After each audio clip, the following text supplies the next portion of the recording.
Adoni MLA Parthasarathi ప్రస్తుతం మనతో ఉన్నారు. ఈరోజు దాదాపుగా మాధవ్ పేరు ఖరారైనట్టు తెలుస్తుంది. మాట్లాడదాం. సార్, మాధవ్ పేరు నారా పీఎం మాధవ్ పేరు ఆల్రెడీ అధిష్టానం ఖరారు చేసింది. దానిలో భాగంగా ఆయన నామినేషన్ కూడా దాఖలు చేశారు. ఏంటి సార్?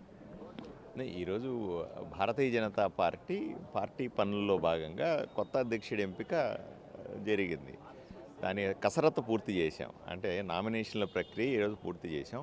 5 సెట్ల నామినేషన్లు కూడా మేమంతా కలిపి ఆయన్ని ప్రపోజ్ చేస్తూ 5 సెట్లు కూడా మాధవ్ గారి పేరు మీద వేసాం కాబట్టి ఎన్నిక ఏకగ్రీవం అవుతుంది.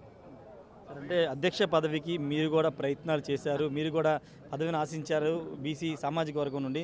కానీ మీకు కాకుండా మాధవ్ గారికి అధ్యక్ష బాధ్యతలు రాబోతున్నాయి. ఏమన్నా మీరు అసంతృప్తిలో ఉన్నారు? భారతీయ జనతా పార్టీలో అసంతృప్తి అనే మాటే ఉండదండి. ఏ కార్యకర్త అయినా సరే పార్టీ అధిష్టానం తీసుకునే నిర్ణయానికి కట్టుబడి ఉంటాడు. ఆ పార్టీ తీసుకునే నిర్ణయం సరైందని భావిస్తాడు. కాబట్టి ఏ ఒక్క కార్యకర్తకు కూడా వీళ్లకు వాళ్ళకని తేడా లేకుండా పార్టీ నిర్ణయించేటువంటి పార్టీ చెప్పిన పని చేయడం తప్ప ఇంకొక ఆలోచనే ఉండదు. అదే భారతీయ జనతా పార్టీ ప్రత్యేకత కూడా. మీరు అంటే ఆశించే మాట వాస్తవం కాదు, అది మీకెట్లా తెలుస్తుంది? ఇప్పుడు ప్రతి ఒక్క కార్యకర్తకి భారతీయ జనతా పార్టీలో ఉన్న ప్రతి క్రియాశీలక సభ్యుడికి కూడా పదవులు రావాలనే కోరుకుంటాడు, ప్రజాసేవ చేయాలనే కోరుకుంటారు. తప్పేమీ లేదు దాంట్లో.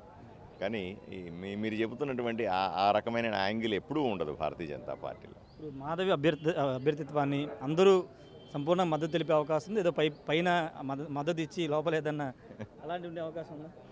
పార్టీ నిర్ణయం శిరోధార్యము. పార్టీ ఏమి చెప్తే అది సరైంది అని భావించేవాడు భారతీయ జనతా పార్టీ కార్యకర్త. అది మీరు మిగతా పార్టీలో చూస్తారు. అసంతృప్తులు, ఉజ్జగింపులు అవన్నీ వేరే పార్టీల్లో ఉండే. భారతీయ జనతా పార్టీలో ఒక మాట, ఒక నిర్ణయం. బయట పార్టీలో బయటపడతారు, భారతీయ జనతా పార్టీలో బయటపడరని ఒక నానుడి కూడా ఉంది. ఏమి లేదు, మనసా వాచా మేము పార్టీ సిద్ధాంతాన్ని నమ్మిన వాళ్ళం, పార్టీ ఆలోచన విధానాన్ని నమ్మినాము. పార్టీ హైకమాండ్ ఏదైతే నిర్ణయం తీసుకుంటుందో అది సరైన నిర్ణయం అని భావించేవాళ్ళం. కాబట్టి అటువంటి అవకాశమే లేదు. ఫైనల్గా మాధవ్ గారు పార్టీని ఏ విధంగా ముందుకు నడుపుతారని మీరు ఎక్స్పెక్ట్ చేస్తున్నారు? ఏం చెప్తారు దాని గురించి?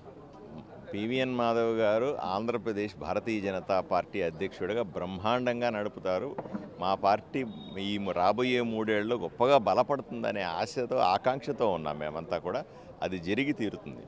Thank you sir. ఖచ్చితంగా మాధవ్ భారతీయ జనతా పార్టీని ముందుండి అద్భుతంగా నడిపిస్తారని చెప్తున్నారు. తాను ఆశించిన విషయం ఆశించలేదనే చెప్తున్నారు. కానీ ఆయన పేరు కూడా తెర మీదకి వచ్చింది. గత 2-3 రోజులుగా అధ్యక్ష పదవి రేసులో ఆయన కూడా ఉన్నారని తెలుస్తుంది.